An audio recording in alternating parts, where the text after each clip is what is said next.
Gaano katagal mo itatago sa akin to? Kumunot ang noo ng dalaga nang tumingin sa lalaki. May halong takot at kaba dahil hindi niya inaasahan na malalaman na nito ang nililihim niya. Bakit hindi mo ko sagutin? Cindy Abel, ubus na ang pasensya ko. Hindi sumagot si Cindy at hindi siya makatingin sa lalaki. Paano kaya nalaman nito ang sikreto niya? Wala naman siyang pinagsabihan. Bingi ka ba, Cindy? Ayaw kong sigawan ka, pero inuubos mo ang pasensya ko. So, sagutin mo ang tanong ko bago kita hilain papunta sa ospital. Sigaw nito na mas lalo nagpasakit sa tenga ni Cindy. Siguro mali ang investigasyon mo sa akin, Anderson. Mahinang wika ni Cindy kahit na pinagpapawisan na siya na malagkit. Ano? Mali ang investigasyon ko sa'yo? Kailan ako nagkamali, ha? Magsisinungaling ka pa sa akin? Kahit na halata naman nagsisinungaling ka. Pumikit siya sandali at bumuntong hininga. I told you, Anderson, mali ang nakuha mong impormasyon sa akin. Kaya pwede ba, aalis na ako dahil may lakad din ako. Hindi rin ikaw ang priority ko, kaya lubayan mo ko. Naglakad palabas ng opisina si Cindy nang hindi nalilingon ang lalaki. First time niya ring makitang magalit ito at wala na siyang pakialam basta ang mahalaga sa kanya ay makaalis dito at mapaniwala si Anderson na mali ang impormasyon na nakuha niya. Kaso, sino naman ang maniniwala na ang isang Anderson Tuason na isa sa pinakamayamang tao sa bansa ay makakakuha ng maling impormasyon? Good morning, Ma'am Cindy. Are you looking for... Sinabi kong bumalik ka dito, Cindy! Sigaw ni Anderson at ubos na ang pasensya niya. Sinabi ko na sa'yo na huwag mong ubusin ang pasensya ko. Anong nangyayari dito? Bakit ka tumatakbo, Sir Tuazon? Sigaw na sekretary niyang si Terence. May appointment tayo ngayon. Hindi ulit na ituloy ni Terence sa sasabihin niya nang makita niyang nilagpasan lang siya ng kanyang amo. Huwag mo ko sundan, Anderson. Bumalik ka sa taas dahil may importanteng lakad din ako. Parang aso't pusa ang dalawa at kulatin ang mga taong nagtatrabaho sa kumpanya ni Anderson nang makita ang dalawa na nagtatalo. Teka, si Sir ba yun? Tanong ng isang babae na nakadestino sa lobby. Oo nga no, at saka sino naman ang babaeng yun? Teka, may girlfriend ba si Sir? Girlfriend? Di alam na sana ng buong mundo kung may girlfriend. Sinabi kong bumalik ka rito. Anak ko rin yan, kaya bumalik ka rito. Nanlaki ang mga mata ng lahat at halos hindi maisara ang bibig sa pagkagulat. Maging si Terence sa panay ang habol ay napatigil sa gulat. Anong sabi mo? Gulat ang tanong ni Cindy at tuluyan na niya nilingon si Anderson na nag-aapoy sa galit. Magsisinungaling ka pa rin ba, Cindy? Hindi ba't anak ko rin yung dinada?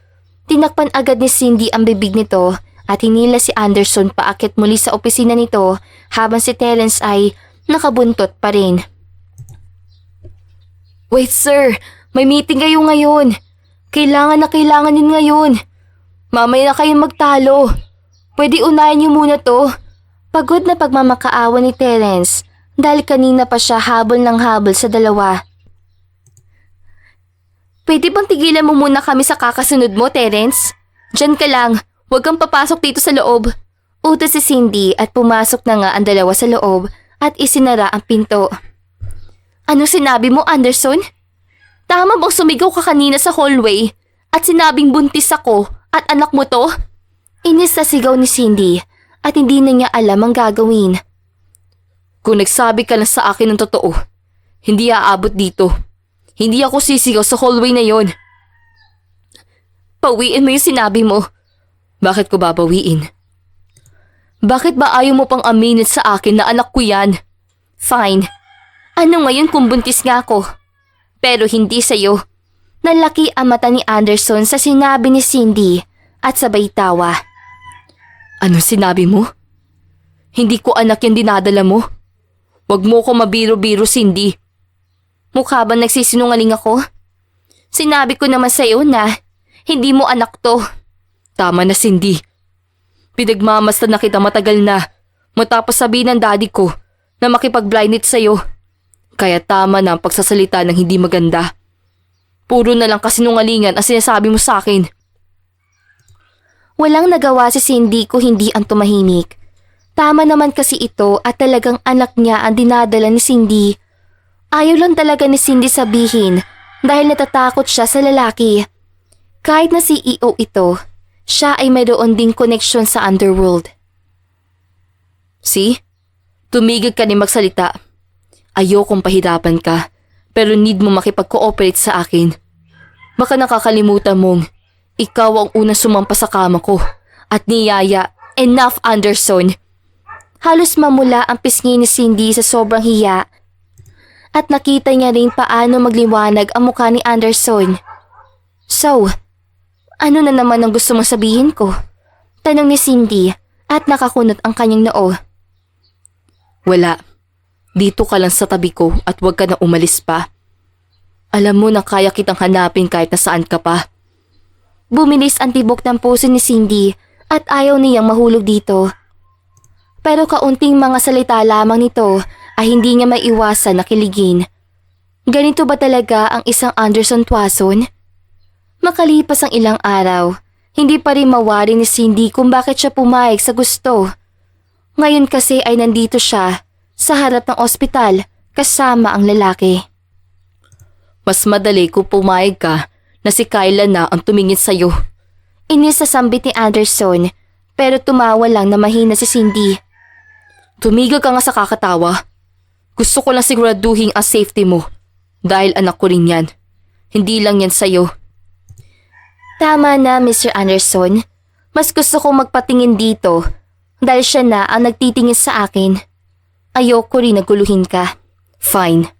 Halika na makaalis na din tayo. Hindi pumayag si Cindy na si Kyla ang magtingin sa kanya. Kaya tila medyo nainis si Anderson sa kanya. Head doctor ito ng pamilya nila Anderson at ayaw ni Cindy na malaman ito sa ngayon ng pamilya nila at pamilya niya. Since hanggang ngayon ay hindi niya ito sinasabi sa iba. At kung ano man ang nangyari na mga nakaraang araw ay wala ring lumabas sa chismis dahil pinagbantaan na ito agad ni Anderson. Kaya marami ang natakot. Aba, nandito ka na ngayon, Miss Cindy Abel. Iniintay kita na makalawa pa. Akala ko ay napaano ka. Hindi na ituloy ng doktor na sasabihin na biglang pumasok si Anderson. Nalaki ang mata niya dahil ano ang ginagawa ng isang bilyonaryo sa ospital na yun kasama ang dalagang ito. May acquaintance ka pala? Utal na tanong ng doktor kay Cindy at napasapo na lang sa noo si Cindy dahil paniguradong sasakit ang ulo niya. Ang totoo niyan ay siya ang tatay ng dinadala ko. Gusto ko lang na wag mo muna to sasabihin kahit na kanino. Mahinang sambit ni Cindy at nanlaki ang mga mata ng doktor at agad na tumango ito. Tila pinagpawisan siya na malamig na maninig niya si Cindy na sabihin ang mga kataga. Yes, of course. Halika rito at titignan natin yan. Agad humiga sa kama si Cindy at nakita na niya ang umbok ng kanyang tiyan. Hindi siya makatingin kay Anderson dahil nahihiya siya. At ayaw niya rin mag-cause ng gulo. You're 4 months pregnant, right? Tanong ng doktor at tumango si Cindy. May problema ba? Of course not. There's nothing wrong with that, Miss Cindy. May mga katanungan ka pa ba? Normal ba tong tiyan ko? 4 months pa lang ang tiyan ko pero parang hindi. Because you have twins and that's normal. Nalaki ang mata ni Anderson sa sinabi nito at hindi niya inaakalang kambal ang anak niya. Is that true? I'm having twins? Ngumiti ang doktor at saka tumango. You're right, Sir Anderson. Kaya much better kung magpapahinga siya dahil mahirap kung dalawa ang laman ng tiyan ni Miss Cindy. Mas better rin kung may personal doctor kayo para hindi na kayo pupunta rito at mas safe na rin sa baby. Inaasahan na ni Cindy na magugulat si Anderson dahil nagdadalang tao siya ng kambal. Buti na lang talaga at walang nangyaring masama sa kanya at nakakaraos naman siya na ganito lang siya. Ang problema niya lang talaga ay sa tuwing siya ay may nararamdaman o nakakaramdam ng gutom, ay hindi siya makabili. Palaging gusto niya ng may mauutusan. Thank you, Dr. Sheila. I'll keep that in mind. And I'll visit you again when I have time. Masayang sambit ni Cindy. At saka tuluyan ng hinila palabas si Anderson at baka mamaya ay mas lalong dumami ang mga tao. Tinago mo yun sa akin ng 4 months? What a liar, woman. Para yun sa sarili kong ikabubuti, Anderson. Kaya hindi ko na sinabi sa'yo. That's enough. Just get in the car. Sumakay sa kotse si Cindy at nagmaneho na ng tuluyan si Anderson hanggang sa mapansin niyang wala na sila sa ospital. Makalipas ang ilang minuto, napansin ni Cindy na tumigil sila sa isang building na pinagtaka nila. Nasaan tayo? Takang tanong niya at inalalayan naman siya ni Anderson na bumaba. Alam kong gutom ka na. Ayoko rin magutom ang anak ko. Natawa naman na mahina si Cindy at saka sumama kay Anderson. Sila ay sumakay sa isang elevator at nang bumukas ito, agad bumungad ang isang lalaki. Good morning, table 4. Oh my God! It's you, Sir Anderson? Sorry sir, hindi namin alam na bibisita kayo ngayon. It's fine. I'm here as a customer. Hindi mo kailangan magpanik. Tumango naman ang lalaki at sumenya sa head chef. Nakita rin nito ang kanilang amo. Kaya nagulat sila na makita ito may kasamang babae at napatingin sila sa suot nito dahil mukhang buntis ito. Is she pregnant? Tanong ng isang babae habang inaayos ang mga lamesa. I don't think so. Pero may girlfriend pala si Sir Anderson. Ngayon ko lang nakita na may kasama siyang babae. Ako rin. Siguro baka blind date lang. Tugon ng babae. Hindi Bakit pagdaan ko parang medyo malaking tiyan niya? Sabay turo kay Cindy at nagulantang naman sila na biglang pinanlakihan sila ng mata ng head chef ng restaurant. Walang problema kung buntis pa ang kinakasama ni Sir ngayon. Bumalik kayo sa mga trabaho nyo at huwag niyong balaki na ikalat to dahil hindi nyo kilala kung sino ang binabangga nyo. Naiintindihan nyo ba? Yes, chef. Sa kabilang banda, hindi na maiwasan ni Cindy na matakam sa mga nakikita niya sa menu. Halos ilang buwan na siyang hindi makakain ng ayos dahil sa morning sickness niya at inaasahan niya na makakakain siya ng ayos kung dito siya kakain sa mamahaling restaurant. Kahit anong pagkain kasi ang kainin niya ay isinusuka niya. Gutom ka na ba? Gusto mo bang i-follow up ko yung order? Tanong ni Anderson at itataas na sana nito ang isang kamay pero pinigilan ito ni Cindy. Kadarating lang natin. Ayos lang ako. Sigurado naman na parating na rin yun. Are you sure? Yeah, I'm sure. At makalipas nga ng 3 minuto ay naihain na sa kanila ang iba't ibang pagkain na alam ng head chef na magugustuhan ng dala. Nagkain sila ng iba't ibang klaseng karne at hindi rin nawala ang mga gulay na mas importante sa kanya. Mayroon ding prutas at dessert, pantanggal ng umay. Bakit ang dami? Mauubos ba natin to? 2 lang tayo Who said that we're 2? Baka nakakalimutan mong 4 na tayo. Kaya kumain ka na dyan na makauwi na tayo. Hindi na nagsalita si Cindy at agad kumuha ng pagkain at saka nginuya. Halos kainin na rin niya ang kutsara dahil sa sarap ng pagkain na natikman niya. Oh my God! First time ko ata makakain ng maayos. Hindi ko siya sinuka, Anderson. Puri ni Cindy at narinig naman ito ng isang waiter sa restaurant at hindi maiwasan na ma-admire sa sinabi ni Cindy at hindi rin maiwasan na matuwa. Is it really good? Tanong ni Anderson at tila parang bang bata na tumango si Cindy. Of course! Kanino ba to? Sino ba may-ari nito? Ang sarap kasi Tumawa ng mahina si Anderson bago sagutin ang tanong nito. You're already in front of the owner. Really? Gulat na sambit ni Cindy at hindi siya makapaniwala na si Anderson din ang may-ari nito. How rich you are. Just super rich. Sabay kindat kay Cindy. Inirapan naman ito ni Cindy at kunwaring medyo nainis. Pero natutuwa si Anderson na makitang ganito ang dalaga. Makalipas ang 1 oras silang pagkakaupo sa upuan, natapos din sila at agad ding umalis sa restaurant na may saya. Feel ko, naglilihi na talaga ako sa mga pagkain nila. Ang sasarap talaga at halos araw-araw na ata ang kinakain ko. Panay ang puri ni Cindy habang siya ay kumakain sa kama, habang isang tao na nasa tabi nito ay hindi pa rin makapaniwala. Bakit? Busog ka na ba? At ayaw mong kumain? Dugtong ni Cindy at nagpatuloy siya sa pagkain ng isang carbonara. Galing ito sa restaurant ni Anderson dahil simula nang siya ay kumain doon, mga pagkain na noon ang gusto niyang kainin. Kaya naman minsan ay nahihirapan na rin ang head chef dahil minsan ay may mga weird combo na hinihingi ang kanyang boss para sa dalaga.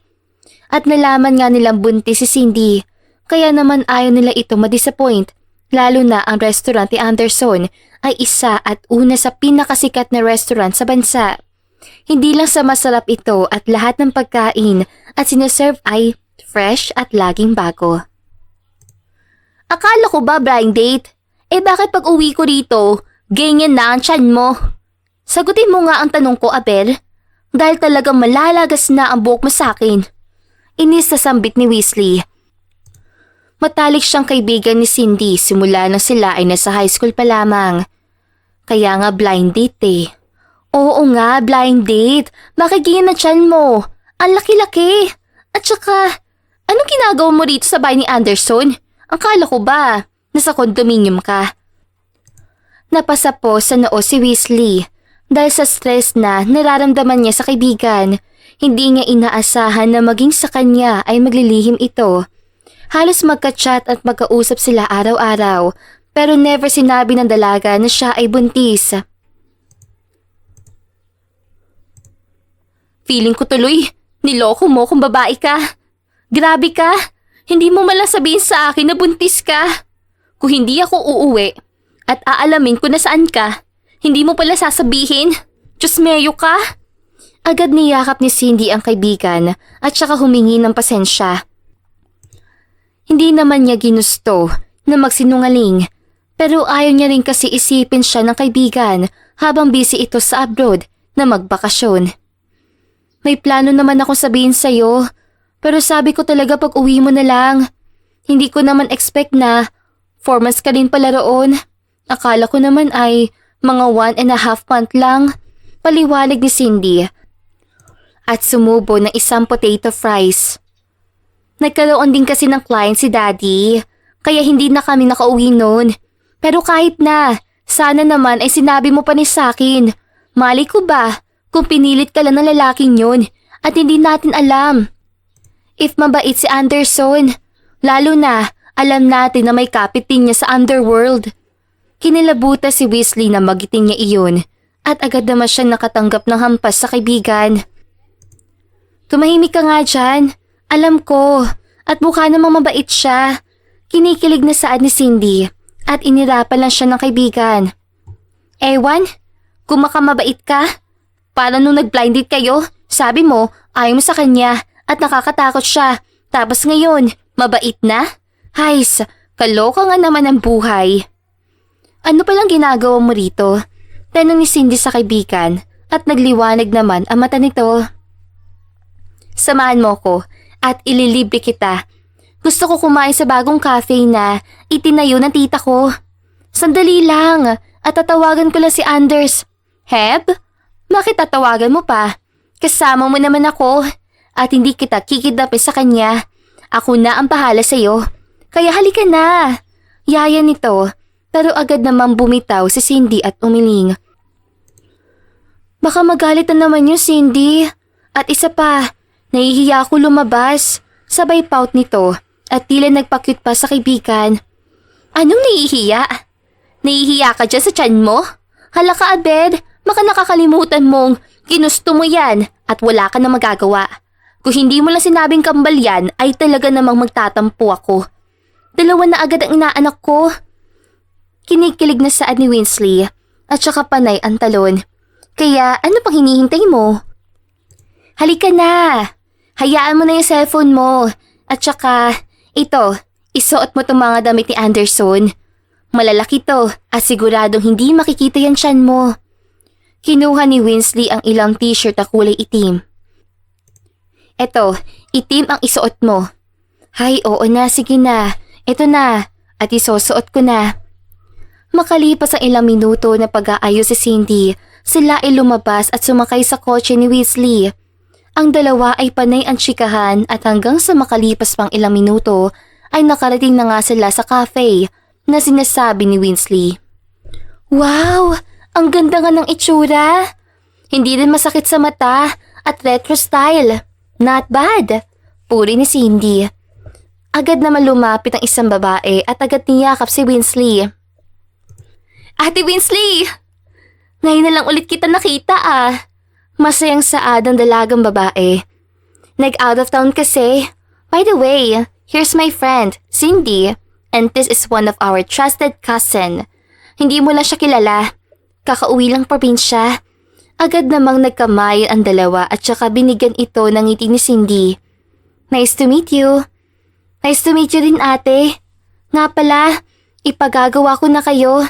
Ano bang gusto nyo? Kahit na, wait. Kahit na ano sa akin, pero ito, kasama ko, much better na, gatas na lang ang ihain mo. Natawa naman si Cindy sa sinabi ng kaibigan at saka umupo na sila sa isang upuan at lamesa. Dahil bago lang ito, wala pa ring tao. Madalas din mag-take out ang iba, kaya komportable rin si Cindy. Dahil walang tao at wala ring tao nakakakita sa kanya. Nga pala, totoo ba yung sinabi mo sa akin? Hindi alam nila tita at tito na buntis ka? E paano sa side ni Anderson? Hindi rin alam. Tanong ni Weasley at tumango siya. Ang totoo niyan ay ayaw niya talagang sabihin dahil siguradong problema lang ang mangyayari. Since ayaw ng mami niyang pumayag siya sa blind date na ina-assign sa kanya ng ama. Gusto kasi nito na magkaroon ng freedom si Cindy na pumili ng lalaking mamahalin ng hindi lang dahil sa negosyo. Kaya naman hanggang ngayon ay hindi masabi-sabi ni Cindy ang tungkol sa sitwasyon niya. Dahil sino naman ang mag-aakala na bigla siyang magbubuntis after ilang linggo nilang nag-blind date ni Anderson. Napailing na lamang si Cindy at saka nanlaki ang mga mata niya nang biglang may marinig siyang boses na halos nagpatibok sa puso niya. Cindy Abel, is that you? Tawag ng isang lalaki at nang tumingala si Cindy, tama ngang hinala niya. Hilton Cruz? Hindi makapaniwala sambit niya at tumingin kay Weasley. At ano naman ang ginagawa mo rito? Paano ka naman napadpad dito? Malditang tanong ni Weasley at inirapa si Hilton. Bakit? Hindi ba pwede? Oo, hindi nga. Pagdidiin ni Weasley at saka dumating ang pinsan ni Weasley at inilapag ang order nila. By the way, long time no see, Cindy. You know what? Pwede ba umalis ka na? Ayoko makausap kita ngayon. Pagtataboy ni Cindy at halos manlamig ang katawan niya. Gusto niyang umiyak dahil ngayon lang siya nakaramdam ng takot sa katawan niya. Bakit? Hindi ba pwedeng gusto lang kita makausap? Gusto ko lang mag-sorry sa nagawa ko before. Pero okay na ako. Natanggap ko na ang mali ko. Kung ganon ay maganda, di ba? Eh di makakaalis ka na. Total, tanggap mo naman pala. Kaya tsupe, lakad na doon at ayaw ka rin kausap ng kaibigan ko. Saan ni Weasley? At sumama ang tingin ni Hilton. Pwede ba, Weasley? Tumigil ka na dyan. Hindi ikaw ang kausap ko. Kaya wag kang basta. Pwede ba umalis ka na? Hindi mo na narinig ang sinabi ko. At ayaw kitang kausap. Wala rin akong pakialam sa sorry mo. Kaya umalis ka na bago pa ako hindi makapagtimpi. Please, Cindy. Let's talk. Sa inis ni Cindy, bigla siyang tumayo. Gusto niyang tumakbo sa kotse at umalis dito. Ayaw niyang makita ang lalaki at sigurado may iyak lang siya. Hanggang sa laking gulat niya na bumukas ang pinto ng cafe at bumungad ang isang mukha na hindi niya inaasahan. Mabilis siyang lumapit dito tsaka yumakap. Bakit hindi mo sinasagot ang mga tawag ko? Nagpaplano ka naman bang umalis? Hindi mo ba alam kung gaano kadelikado na umalis nang hindi ako kasama? Inis na sambit ni Anderson at may halong pag-aalala sa boses ito. Pero napansin ni Anderson ng isang matang nakatingin sa kanila, kaya tinignan niya ito. Sir Anderson Tuason, anong ginagawa mo dito? At bakit yakap ka ng girlfriend ko? Tanong ni Hilton na nagbigay ng kaba sa dibdib ni Cindy at kunot sa noo ni Anderson. Girlfriend? Gaano ka ka-assuming? Ex-boyfriend mo ba to, Cindy? Hindi sumagot si Cindy at hinayaan na lang ito ni Anderson at saka kilala niya ang lalaki dahil nag-background check talaga siya sa dalaga bago pa man siya pumayag na maipag-blind date. Huwag mong subukan lumapit sa fiancé ko kasi marami akong kayang gawin. Huwag ka din magsinungaling sa akin kasi never mo rin ako maloloko. Ayoko na rin mag-ubos ng oras dito dahil kailangan niya din ako. Dahil sa sinabi ni Anderson, hindi alam ni Cindy ang sasabihin. Kinilig siya at naglakad palabas ng cafe. Naiwan naman si Winsley pero wala lang yun sa kanya dahil siguradong uuwi na ang dalawa at tumingin siya na masama kay Hilton habang nakatulala lang ito. Hoy, anong tinutunga-tunganga mo dyan? Ang assuming mo naman na ex ka? At saka, sino pa ba ang papatol sa kagaya mo? Maitsura nga, pero sobrang hambog naman. At saka, huwag ka na umasa na magkakabalikan pa kayo. Dahil wala ka sa kalingkinan o kuko ni Anderson. Di hamak na janitor ka lang noon pag nagkataon. Malakas na tawa ni Winsley na nagpainit ng dugo ni Hilton. Shut the fuck up, Winsley! Do you think I will believe that? Eh di wag ka maniwala. At saka, ano pang hahabulin mo? Maglilimang buwan ng buntis si Cindy. Hindi mo pa nahalata? Pangaasar ni Winsley at kumunot ang noo nito. Buntis? Si Cindy ay buntis? Hindi makapaniwalang tanong ni Hilton at hindi na ito sinagot ni Winsley at hinayaan ito na magmukhang tanga. Sa kabilang banda naman, si Cindy ay tahimik lang. Alam niya ang mali niya at takot din siya sa mga oras sa ito. Kung hindi nagpunta si Anderson ay paniguradong baka umiiyak na siya sa daan. Nanginginig din ang kamay niya at hindi niya iyon mapatigil. Are you okay?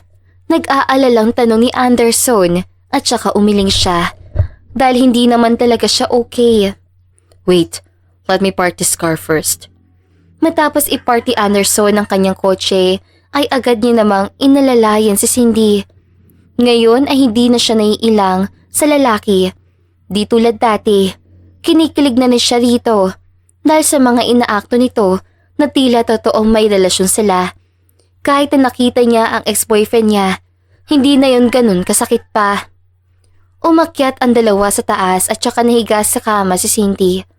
Nagulat din siya nang may makita siyang pagkain na galing muli sa restaurant ni Anderson. Akin ba to? Masayang saan ni Cindy at binuksan ito. Cookies ito at medyo mainit pa rin. Siguradong akong masasarap na naman to. Ginugulo ka ba niya? Huwag kang umalis sa bahay nung walang ako. Nag-aalala ako noong nasa kumpanya ko. Napatigil si Cindy sa pagbukas sa mga pagkain at tumango siya. Alam niya this time na siya ang mali. I'm sorry. Hindi na mauulit. Tatawagan talaga kita dapat kanina eh. Kaso, hindi lang natuloy dahil sabi ni Winsley, saglit lang kami. At kasama ko naman siya. Sorry talaga, Anderson. Napabuntong hininga na lamang si Anderson at saka humiga sa kama. Nagulat din si Cindy nang bigla siyang yakapin ito at bumilis ang tibok ng puso niya. Are you mad at me? Tanong ni Cindy. Bakit ako magagalit? Hindi ako nagsashare ng sa akin. Kaya akin ka. At akin din yan. Natawa naman si Cindy at kinilig. Di niya akalain na ganito pala magsalita ang isang Anderson Tuason. Do you really talk like that? Bakit? Sa tingin mo ba ay nagbibiro ako? Humarap si Cindy ng dahan-dahan at halos magtapat na ang labi nila. Napaiwas siya ng tingin at muli sana siyang tatagilid na bigla niyang maramdaman ang mga halik nito. Gusto niya sana umiwas, pero para saan pa kung nauhulog na rin siya. Ano? Gaano katagal mo nang tinatago sa amin? Teka, totoo ba to, Anderson? Hindi ako makapaniwala. That's amazing! Napasa po sa sentido si Cindy nang biglang marinig ang boses ng ina at ama. Kasama rin ito ang mga magulang ni Anderson at ngayon ay alam na nilang buntis si Cindy. Paano nangyari to, Cindy? Hindi makapaniwala si Mrs. Abel sa narinig niya, kaya agad niyang hinila ang anak papalayo sa bahay ng magulang ni Anderson. Kasalukuyan kasi silang nandito, kaya naman akala nila ay kung ano na ang sasabihin ng dalawa. Mom, let me explain. Paliwalag ni Cindy, pero tila nag-hysterical pa rin ang kanyang ina. How can you do this, Cindy? Is this your father's fault? Napailing naman si Cindy at pinigilan ng ina. Mom, stop it! Alam ko na dahil yun sa blind date. Pero mom, please listen to me. He's not that bad. He's gentle with me. Mabait si Anderson. Believe me. Believe you? Cindy naman, sa dinami-dami ng tao sa mundo, bakit kay Anderson ka pa nagpabuntis? Baka nakakalimutan mong sinabi ko sa'yo. Hindi lang yan basta CEO. Hindi na ituloy ni Mrs. Abel na sasabihin niya nang ipagpatuloy ito ni Cindy. Kasi may party rin siya sa underworld? Mom naman, alam ko, pero mabait talaga siya. Believe me, at saka andito na oh. Sabay turo sa tiyan niya na halos kasing laki na ng pakwan. My God, Cindy, but I won't let it slide kapag may ginawa sa iyo ang lalaking yan. Talagang isusumpa kong sarili ko sa demonyo, maipaghiganti lang kita. Panay ang tawa ni Cindy sa sinasabi ng ina, habang si Mr. Abel naman ay tuwang-tuwa na kausap ang mga magulang ni Anderson. Dahil paniguradong mas lalaki ang negosyo nila at mapapalawak pa. Matalik na magkakaibigan din kasi ang mag-ama ni Cindy at Anderson. Kaya naman tuwang-tuwa ang dalawang pamilya, bukod na nga lang kay Mrs. Abel, lalo na sa kaisa-isang anak nila si Cindy. Ayaw niya mapahamak ito o kaya naman gamitin ng ama para sa mga gusto niya. Pero dahil pumayag naman si Cindy, ay wala na siya magagawa. Tinignan na lamang niya ang anak dahil yun naman talaga ang ginagawa niya. So what are we waiting for? Dapat mag-celebrate tayo. Kinikilig na saad ni Mr. Tuazon at sumang-ayon naman ang lahat. Maging ang mga katulong sa mansyon nila ay masaya rin sa kanilang narinig. Lalo na magkakaanak na ang kanilang nag-iisang amo dahil tulad ni Cindy, si Anderson ay wala ring kapatid. Kaya naman tuwang-tuwa ang ama nito at siguradong lalaki na ang pamilya nila. Masayang kumakain ng buong pamilya at kinalaunan ay natanggap din ni Mrs. Abel na buntis ang anak at darating din sa point na ikakasal na rin ito. Naging masaya na lang siya dahil wala naman mangyayari kung magagalit siya sa kanyang nag-iisang prinsesa. Sa kabilang banda, habang nagsasaya ang pamilya ni Anderson at Cindy, hindi nila alam na agad na itong naibalita ni Mrs. Tuazon, ang ina ni Anderson sa madla. Sobrang saya kasi nito at proud na siya ay magkakaapo na kambal. Mabilis itong kumalat at napatunayan din ng mga tauhan ni Anderson sa company na talagang hindi sila nagkakamali ng rinig.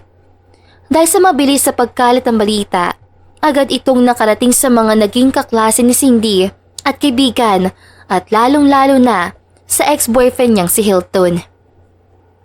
Dude, did you see the fucking news? Grabe, nakakagulat. Di ako makapaniwala. Saad ng isang lalaki habang may hawak na baso ng alak. Yeah, dude. Akalain mo yun? Kambal ang anak ni Cindy? Hindi ba't kakahiwalay nyo lang, Hilton? Tanong pa ng isang lalaki.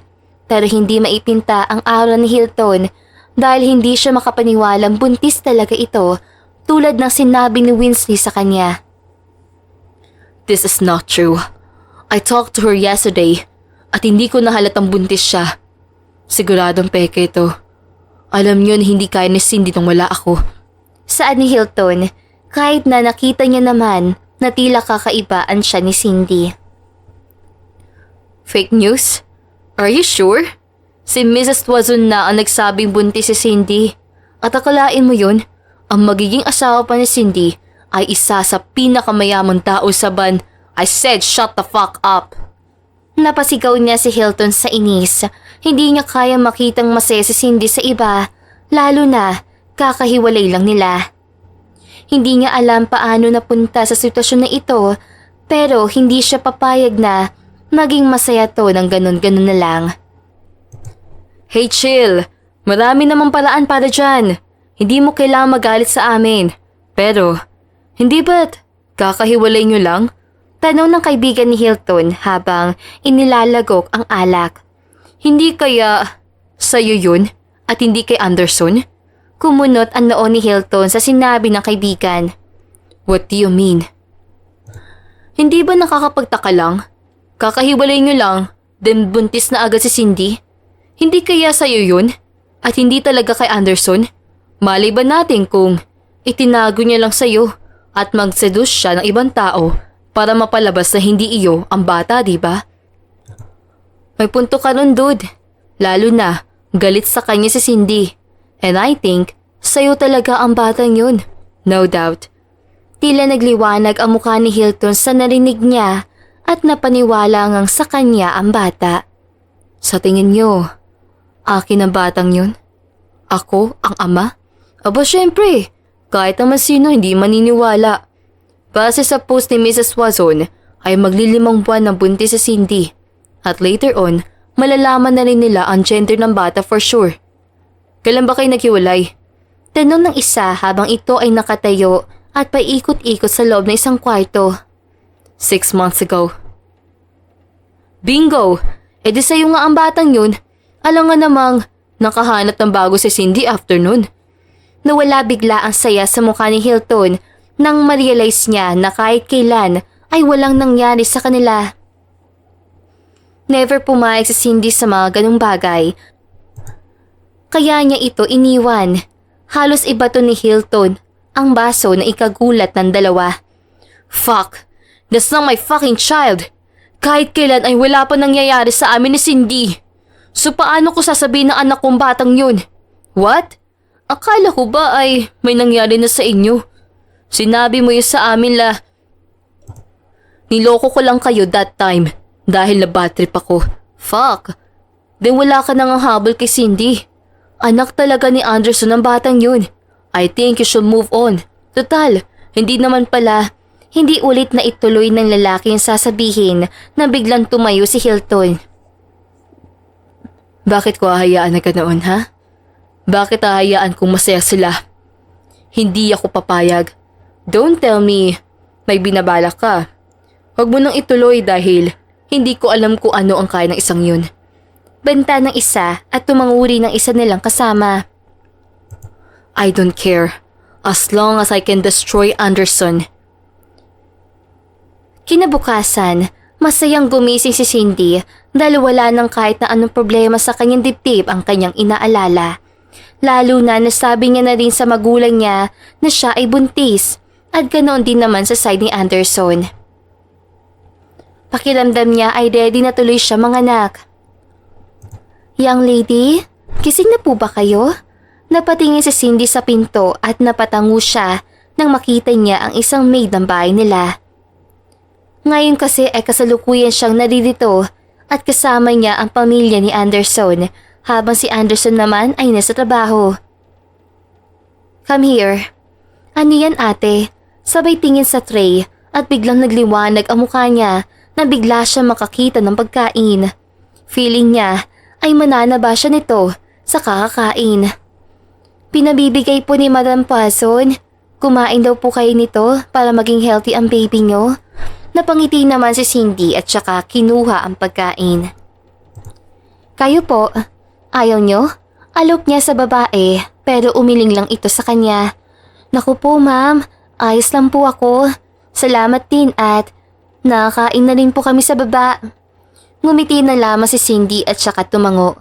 Isasubo na sana ni Cindy ang pagkain at aalis na sana ang katulong nang biglang matigilan sila dahil sa narinig nila. Ano bang problema mo, Anderson? Hindi ka naman ganito ha? Sigaw ni Mrs. Watson sa anak. Rinig na rinig nila ang sigaw nito dahil nakabukas ang pinto ng kanyang kwarto. Teka po, si Anderson ba yun? Tanong niya sa katulong. Hindi ko po sure ma'am, pero parang singang master nga po yun. Agad namang naglakad pababa ng hagdan si Cindy at aki-aki naman siya ng katulong. Nakita niya ang basag na vase sa gilid ng sala at kitang-kita niya ang namumulang mukha ni Anderson. Ma'am, ilang beses ko bang sasabihin sa inyo na huwag kayong makialam? Ayoko sigawan kayo. Ayoko rin awayin kayo. So please ma'am, subdue.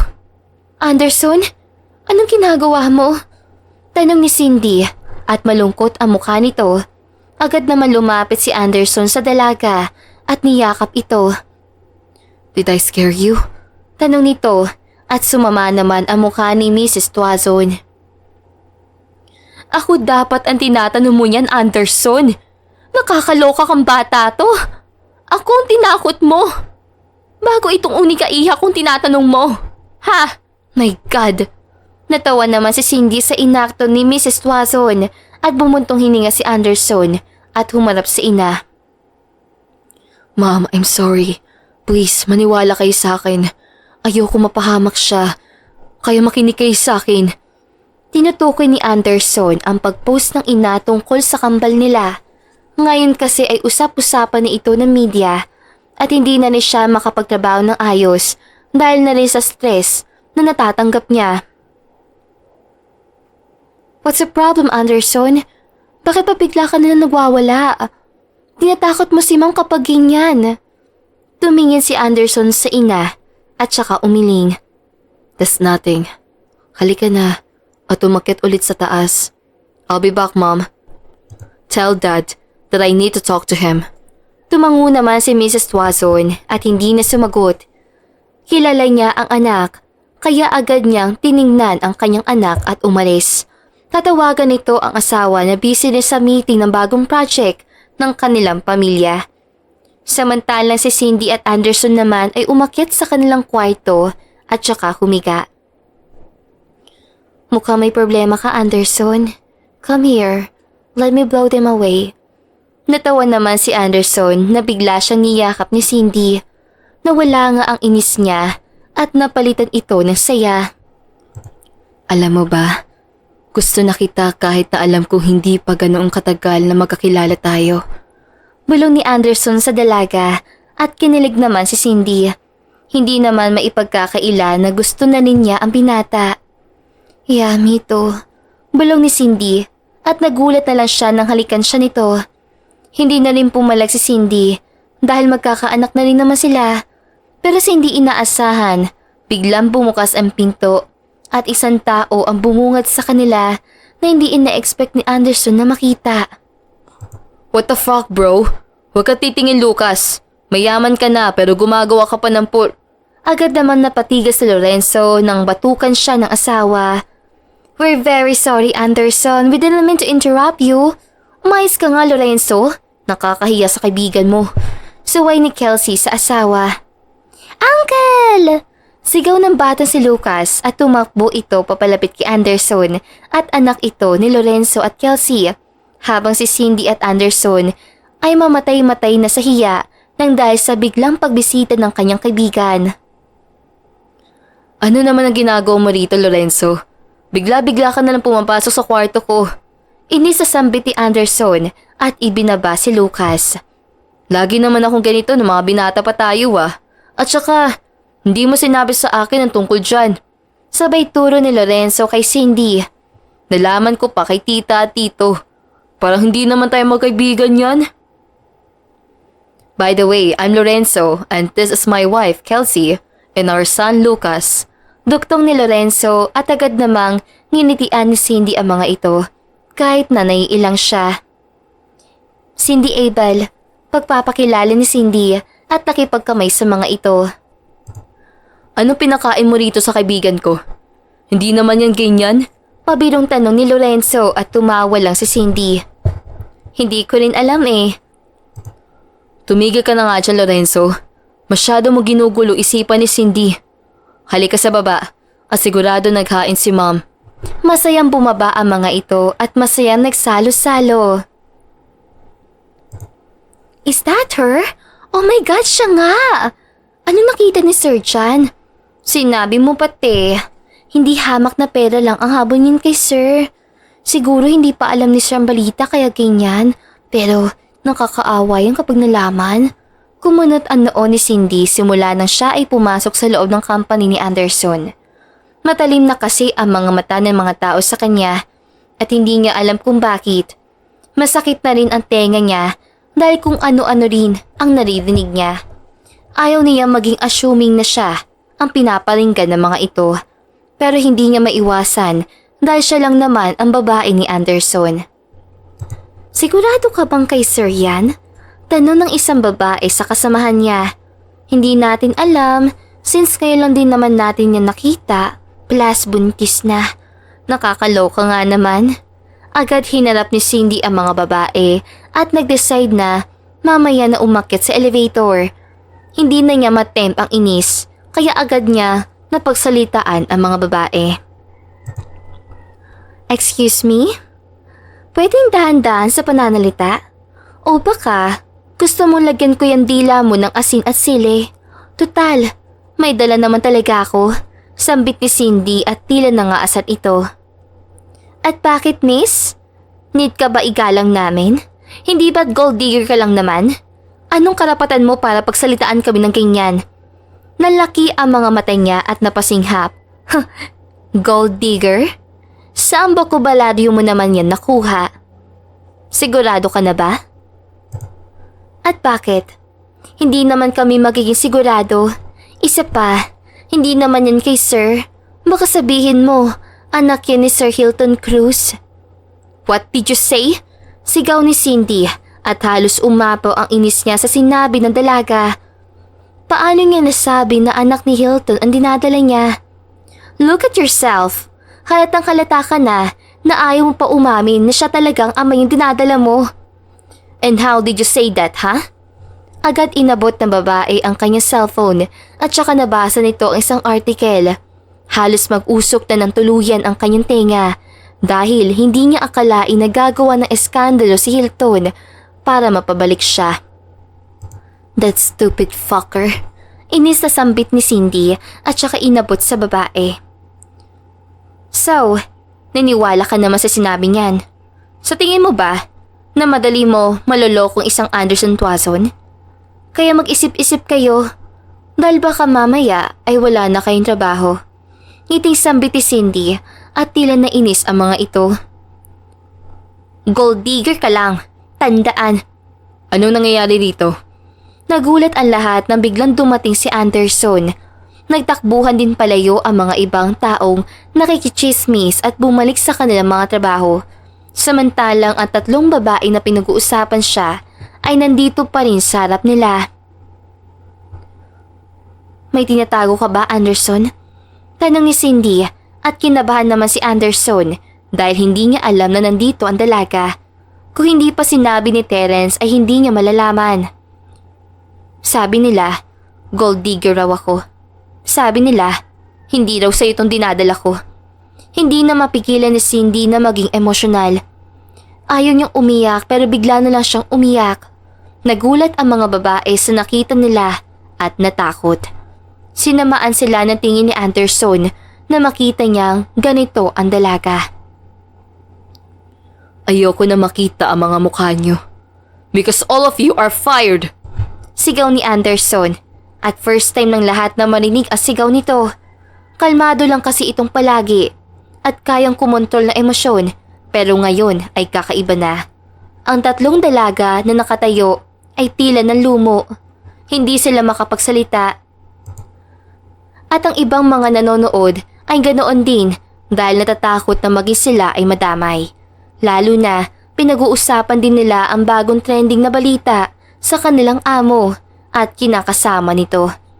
Binuhat ni Anderson si Cindy at hindi pumalag ang dalaga. Nangihina kasi ito lalo na sa mga narinig dito at natatakot siya na baka hindi siya paniwalaan ni Anderson na kanya ang batang nasa sinapupunan niya. Pagdating sa opisina, sinalubong sila ni Terence pero hindi na lang din ito nagsalita. Hindi kanya to, Anderson. Never ako natulog kasama si Hilton. Shh! Hindi mo kailangang mag-explain. I know that and I believe you. Sorry kung hindi ko sinabi sa ito. Ayoko mag-isip ka. At ayoko mag-alala ka. Kaya ayusin ko tong gulo na to. At magsastay ka lang sa bahay. Sambit ni Anderson at napakagatlabi si Cindy. Nang mga nakaraang araw ay alam na ito ni Anderson. Kaya umuwi siya sa bahay ng galit na galit sa ina dahil kung hindi ito pinost si Mrs. Watson ay siguradong walang ganito.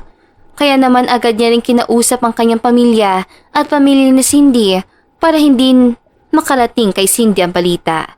Pero kahit na anong ingat niya ay nakarating pa rin ng dahil sa mga tauhan niyang makati ang dila at may inggit. Napasapu na lang sa sentido si Anderson at tinignan si Terence. Cancel my appointment for now. I have important schedule for that. Okay, sir. Saad ni Terence at lumabas na ito sa kwarto. Let's go? Tanong ni Anderson at kumunot naman ang noo ni Cindy. Saan tayo pupunta? It's a surprise. Nakangiting saad ni Anderson at ngumiti naman si Cindy at pinunasan ang kanyang luha. Habang tumatagal ay nagkakadevelopan na ang dalawa.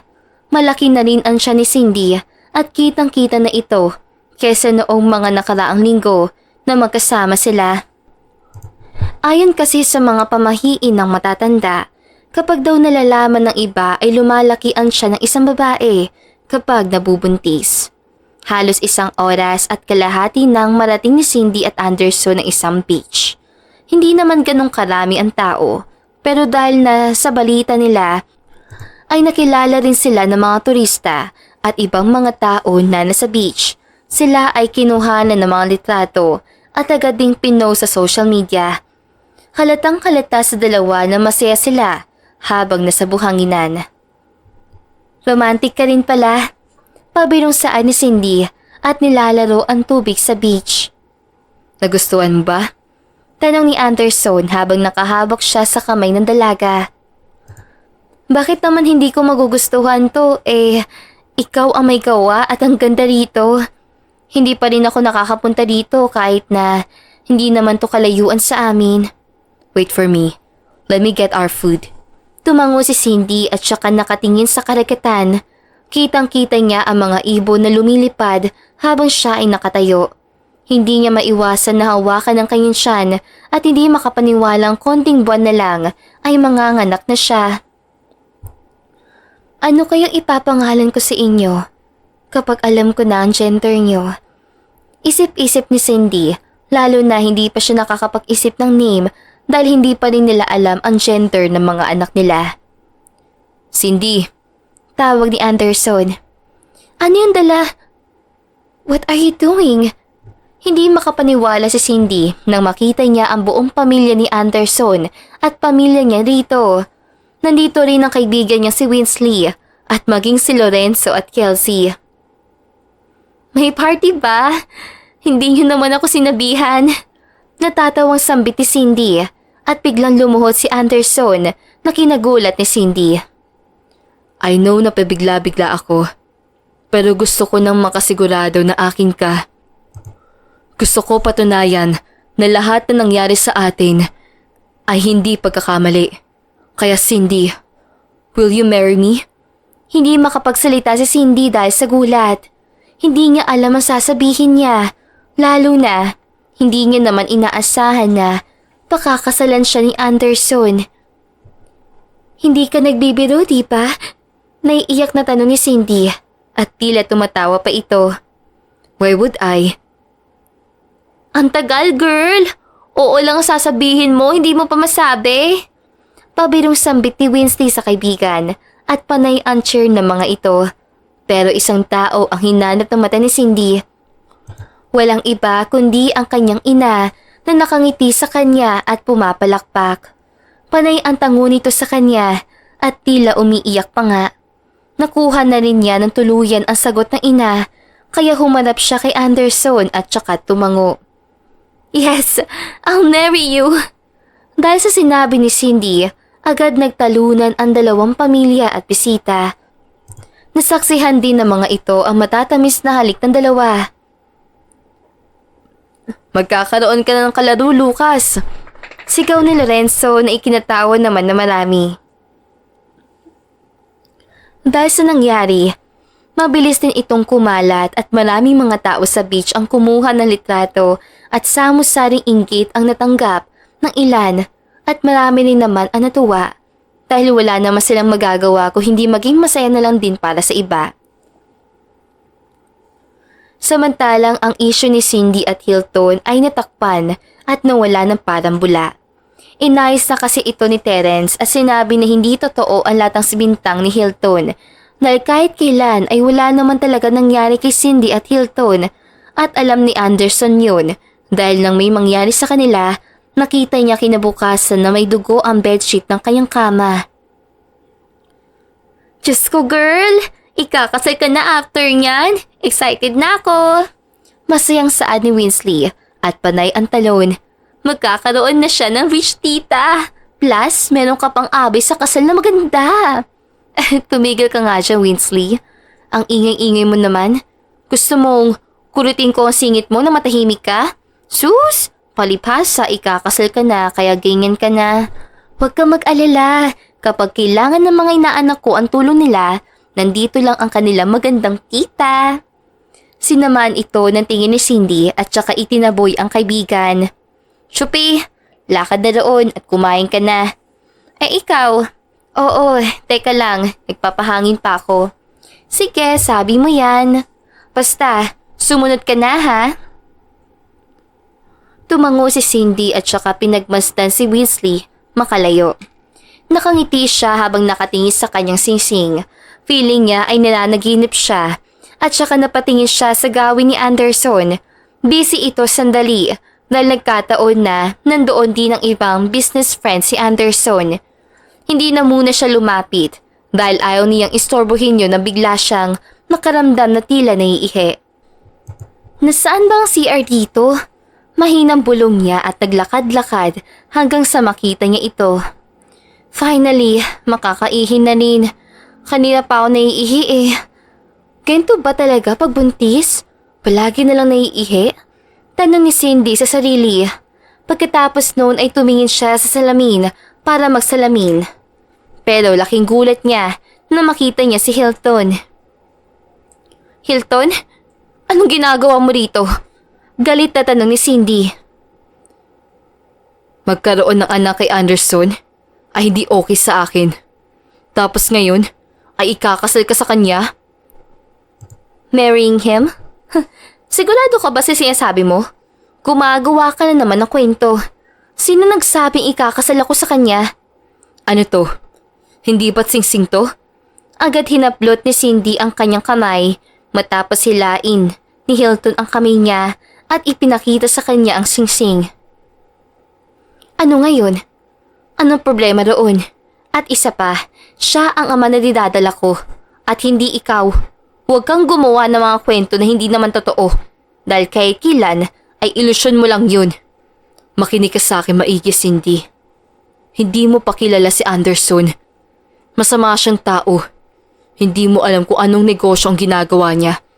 Saad ni Hilton na nagbigay na masamang aura kay Cindy. So anong tawag mo sa sarili mo? Hindi ba't kasamaan din ang ginagawa mo? Pinagmukha mo pa akong gold digger sa mga tao. I did that for you, Cindy. Hindi mo siya kilala. Kung ako sa'yo, ay sasama ka na sa akin. Sumama ka na sa akin, Cindy. Magpakalayo-layo tayo. Yung tayong dala. Nababaliw ka na ba? Sinong gustong sumama sa'yo? Una sa lahat, Hilton, ikaw ang dahilan bakit tayo naghiwalay. Kaya wag mong ibalik sa akin ang kasalanan mo.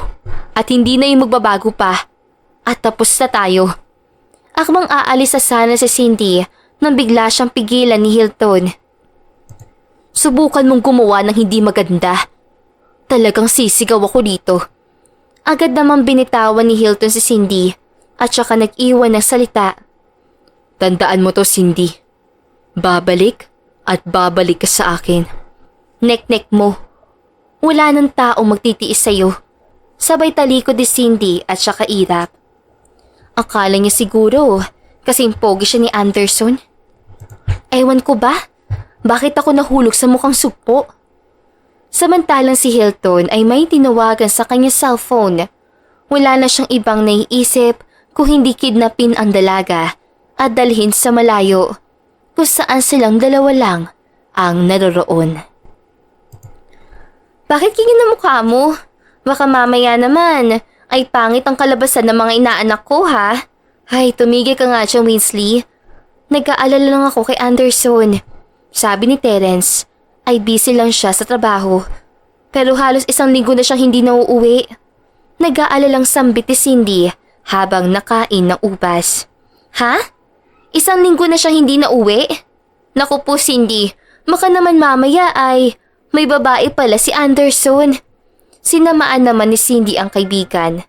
Imbis naman kasi in-comfort siya nito ay bigla na lang siyang tinakot. Ano ka ba naman? Bakit ganyan ang sinasabi mo? At isa pa, mukha bang gano'n si Anderson? Alam mo naman ang pamilya niya. At alam kong hindi yun gano'n. So, kung gano'n, ano na lang ang ginagawa niya? Bakit hindi mo nalang puntahan? Saad ni Winsley at nagkibit-balikat lang siya. Natatakot ako na baka mamaya ay may sabihin na naman sa akin yung mga tao roon. Malungkot na wika niya at agad naman siyang niyakap ng kaibigan. Kung gusto mo, sasamahan kita. Halika na at mag-ayos ka. Sure ka? Aba naman, syempre. Halika na at para matapos na yung nakabusangot muka. Baka madamay ang magandang lahi ng inaanak ko sa iyo at palagi ka nakasimangot. Oo na, ito na po ma'am. Pabirong sambit ni Cindy at saka nagbihis ito. Nagdress lang ito at saka nagsuot ng sandals. Hindi na siya naglagay ng kung ano-ano at tanging lipstick lamang. Blooming din kasi si Cindy. At saka kahit hindi siya maglagay ng makeup ay talaga namang maganda siya. Agad na nagpaalam ang dalawa kay Mrs. Tuason at sa mga katulong na sila ay aalis pansamantala. Hindi rin kasi nila alam kung ano ang ginagawa ng anak. Matapos kasi ang nangyari sa beach ay bigla na lang itong nabisi. Kaya maging sila ay nag-aalala rin. Pagsakay ng kotse ni Cindy, agad din naman silang umalis at lumipas ang 50 minutes ay nakarating din sila roon sa company. At agad din naman silang sinalubong ng mga empleyado ni Anderson. Good afternoon, Ma'am Cindy. Bati ng iba at tila nanibago siya dahil hindi siya sanay sa ganito. Good afternoon. Nahihiyang sambit ni Cindy habang nakahawak siya sa braso ni Winsley. Can we ask? Nandiyan ba si Anderson? Tanong ni Winsley at umiling naman ang babae. Wala siya? Takang tanong ni Cindy at tila nabuhayin ang dugo niya. Yes po ma'am. Sa katunayan po ay 2 araw na pong wala si Sir at pagkakaalam ko po ay si Sir Terence lang ang nakakaalam kung bakit wala si Sir. Pwede na po kayo mag-direct sa kanya since ilang araw na rin po na si Sir Terence ang nag-handle ng mga gawain ni Sir. Thank you so much for that information. Masayang sambit ni Cindy at ngilian naman siya ng mga ito. Agad din nag-direct si Cindy sa opisina ni Anderson gamit ang elevator at saktong-saktong nang pagbukas niya na pinto, si Terence ang nakita niya. Bakit ngayon lang kayo, sir, and Ma'am Cindy? Ano pong ginagawa niyo rito? Utal na tanong ni Terence. Ako nga dapat ang nagtatanong niyan. Nasaan si Anderson? Halos 1 week na siyang hindi nauwi sa bahay. Nag-aalala na rin ako at hindi na siya nag-chat sa akin ng ilang araw. May problema ba? Naku ma'am, hindi ko po pwede sabihin sa inyo. Siguradong pagagalitan ako ni Sir Anderson kapag sinabi ko sa inyo. Kumunot ang noo ni Cindy at sinamaan niya ng tingin si Terence. Paano naman kung ako ang magalit sa'yo? Okay lang? Hindi naman sa ganoon, Ma'am Cindy. Pero talagang hindi ko po pwede sabihin sa inyo. Baka, mapaano po kayo? Pagpapakalma ni Terence. Papaano ako? Bakit? Nasaan ba siya? Kapag hindi mo sinabi sa akin, Terence, talagang magagalit ako sa'yo. Ma'am naman, huwag naman kayong ganyan. Sabihin mo na sa kanya, Terence, bago pa magalit ang buntis. Basta i-promise nyo na kayo ang bahala sa akin kapag nagalit si Sir Anderson. Promise. Kaya sabihin mo na. Pumuntong hininga si Terence bago sabihin ang mga kataga. Nakareceive siya ng death threat sa inyo at galing yun sa ex-boyfriend niyong si Hilton. Nang nakaraang gabi ay nalaman namin na balak niya kayong kidnapin pero hindi natuloy dahil inunahan na siya ni Sir at kung bakit busy siya after niya magpropose sa inyo at ngayon ay nag-direct siya sa hideout ni Hilton. Hindi ko na rin po alam, Ma'am, kung ano ang nangyari. Hindi na ituloy ni Terence ang sasabihin niya na biglang hawakan ni Cindy ang kwelyo niya. Then, bakit kayo mo lang to sinabi sa akin, Terence? Ma'am, please calm down. How can I calm down? Paano na kung may nangyari sa kanya? Mawawalan pa ng tatay itong dinadala ko. Kaya sabihin mo kung nasaan siya. Ay hindi. Dalhin mo kami kung nasaan siya. Hindi ba't alam mo? Cindy, you can't do this. Baka mapaano ka lang at buntis ka. Sambit ni Winsley na pati siya ay kinakabahan sa kaibigan. Kung ayaw nyo, edi wag. Ako ang gagawa ng paraan para mahanap siya. Tatalikod na sana si Cindy na biglang magsalita si Terence. Fine, Ma'am Cindy. Sasamahan ko po kayo. Pero tatawagan ko lang din ang A15 para ligtas tayo. A15? Sabay na tanong ni Cindy at Winsley. Huwag yun na tanungin, Ma'am. Sumunod na lang po kayo sa akin sa kotse. Kinakabahan si Cindy na sumakay siya sa kotse. Hindi niya alam kung ano ang gagawin niya. Pero ang naisip na lang niya ay para rin ito kay Anderson. Nang maalala niya ang mukha ni Hilton, hindi maiwasan na sumama ang loob niya. Kahit kailan talaga, hindi titigil ang lalaking yun. Akala niya ba ay mapapasa kanya pa ako? Inisasambit ni Cindy at halos ilang oras din ang tinagal bago sila makarating at halos madilim na at hindi nakita ang liwanag ng araw. Nandito na tayo? Tanong ni Cindy at saka bumaba. Yes, Ma'am. Bili ni Sir Anderson na wag na. Dito na lang ako. Pero dahil nasabi ko na rin sa inyo, sumama na kayo sa akin sa loob. At sigurado rin ako na baka napaano na si Sir Anderson. Kinakabahang maigi si Cindy dahil ang daming lalaking armado ang nakikita niya. Pero ang ilan dito ay kilala niya dahil naging ex-boyfriend niya si Hilton at nakasama na rin niya ang iba rito. Mga tauhan ito ni Hilton at halos mapakapit siya sa braso ni Terence. Don't worry, Ma'am. You don't need to worry. I'm here. At hindi po nila tangkang galawin kayo dahil nandito rin ang A15. Hindi pa man sila nakakapasok sa loob, nakita na ni Cindy si Anderson. Halos tumakbo siya at maiyak sa takot na makita niya ang dugo ang mukha nito at maging ang ibang parte ng katawan. What happened to you, Anderson? Sigaw ni Cindy at panay ang iyak niya. Nang mapatingin siya kay Hilton, ang mukha nito ay puro bugbog din at ang ibang parte ng katawan, tila nagbugbugan ang dalawa. Pero kahit isa sa mga tao na nasa labas ay walang napigil. What the fuck are you doing here? Sigaw ni Anderson at medyo masakit na ang katawan niya. Ako ang dapat na magtanong yan sa'yo. Anong nangyari sa'yo? Bakit mo yan nilihim sa akin? Terence, sinabi ko sa'yo na huwag mo sasabihin sa kanya at dadalhin siya dito. I'm sorry, sir. Please let me explain. You better not blame him. At ikaw, ano pa talaga ang gusto mo? Sigaw ni Cindy kay Hilton at tumawa lang ito. Alam mo kung ano ang gusto ko, Cindy. Sinabi ko sa'yo na sumama ka na sa akin at magpakalayo. Pero ayaw mo. Pinili mo pa rin tong lalaking to. Sabay duro kay Anderson. At bakit hindi? Bakit hindi siya ang pipiliin ko? Hilton, ama siya ng dinadala ko. Kaya ano pa bang gusto mo? Hiwalay na rin tayo. Kaya please lang tumigil ka na. Bakit ako titigil? Hindi ka ganyan sa akin, Cindy. Never ka naging ganyan sa akin. Lahat ng ginawa mo sa kanya, never mo ginawa sa akin. Kaya bakit yun ang tanong ko? Sigaw ni Hilton at napataas lang ang kilay niya. Bakit? Bakit hindi mo tanungin ang sarili mo? Una sa lahat, Hilton, dapat alam mo yan. Never mo rin ako iningatan at inalagaan. Pera lang din ang habol mo sa akin. Kahit ang dami mo ng pera. Kaya please lang, tumigil ka na. Dahil kahit kailan ay never na ako magiging sayo. Saad ni Cindy at sinanyasan niya si Terence. Aalis na kami dito. At huwag mo kaming pipigilan.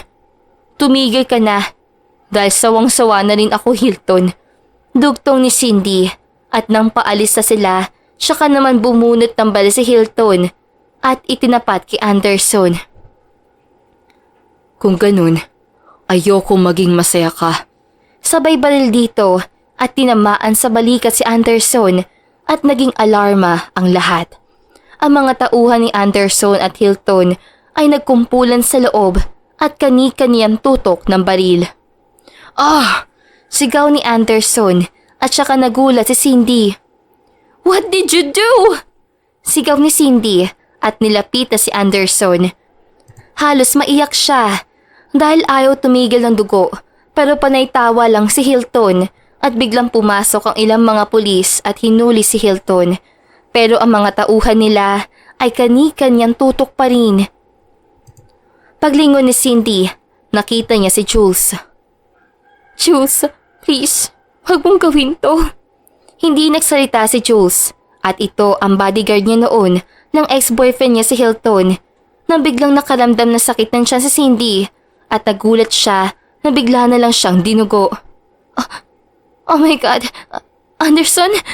Utal na sambit ni Cindy at biglang sumakit ang tiyan niya. Fuck! Tumabi kayo! Kung ayaw niyo, magkamatayan tayo! Sigaw ni Anderson at pinuhat niya ang dalaga kahit na may tama ng baril ang braso niya. Sir, what are you? Hindi na ituloy ng isang lalaking sasabihin niya nang pigilan siya ni Jules. Let them go. Sambit nito at inutusan na ibaba ang mga baril. Si Jules ang boss ng mga taong ito, kaya wala silang magawa.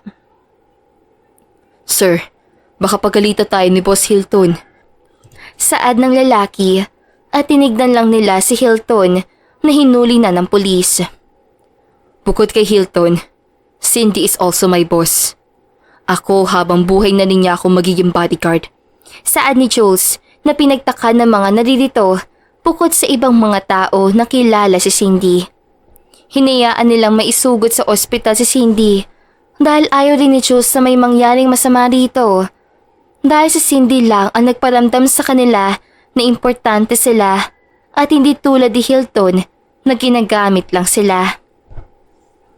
Sa kabilang banda, matapos maisugod sa emergency room si Cindy, nawalan din ng malay si Anderson nang dahil sa tama nito at pareha silang ngayong inaasikaso ng mga doktor.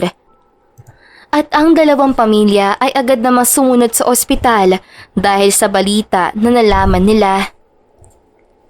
Winsley, kamusta naman si Cindy at Anderson?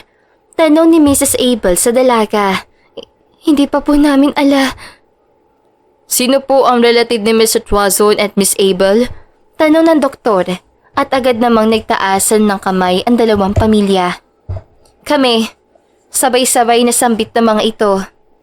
Tungkol po kay Mr. Anderson Twazon, huwag po kayong mag-alala dahil sa operasyon na siya at kasalukuyan lang po siyang nawalan ng malay dahil sa dugo na naubos sa kanya. Pero agad din namang maagapan.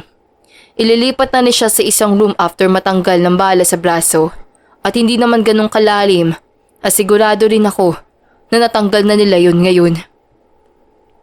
Diyos ko, salamat naman. Pero si Cindy, kamusta? Tanong ni Mrs. Tuazon at tumango ang doktor. Nabigla lang po siya. Pero ayos naman po ang kambal sa sinapupunan niya. Gusto ko lang din po ipaalam na ililipat na siya sa room. Pero hayaan po muna natin magpahinga. Isang babae at lalaki rin ang anak ni Miss Cindy. And congratulations. Did you hear that? Hindi makapaniwalang sambit ni Mrs. Tuazon sa asawa at panay ang talon sa tuwa. Isang babae, isang lalaki. Oh my God. Hindi mapakali ang dalawang pamilya kahit na may hindi nangyari maganda, pero napawi yun nang malaman nila ang gender ng dalawang bata. Sigurado na kapag nagising ang mga ito at naging okay, ay magkakaroon na naman ng celebration. Makalipas ang ilang buwan, pinagpapawisan ang parehas sa pamilya dahil makikita na nila ng tuluyan ang kanilang mga apo. Diyos ko, ang tagal naman. Akala ko ba ay 10 minutes na lang at papunta na rito ang mga yun, Terence? Tanong ni Mrs. Tuazon at hindi mapakali. Opo, madam. Sadyang traffic lang ata sa daan. Handito na po sila. Sigaw ng katulong at agad naman nilang sinalubong ang dalawa na may ngiti sa mga labi. Ito na. Sambit ni Mr. Abel na tatay ni Cindy. Ang pogi at ang ganda. Lahat ng features ay kuha kay Anderson. Pwera sa mata nila at buhok kay Cindy naman lahat. Ang cute na mga inaanak ko. Diyos ko, huwag naman dahil ayoko pa magkaanak. Samot-saring kilig ang nararamdaman ng bawat isa hanggang sa kumunot ang noon ni Mrs. Abel.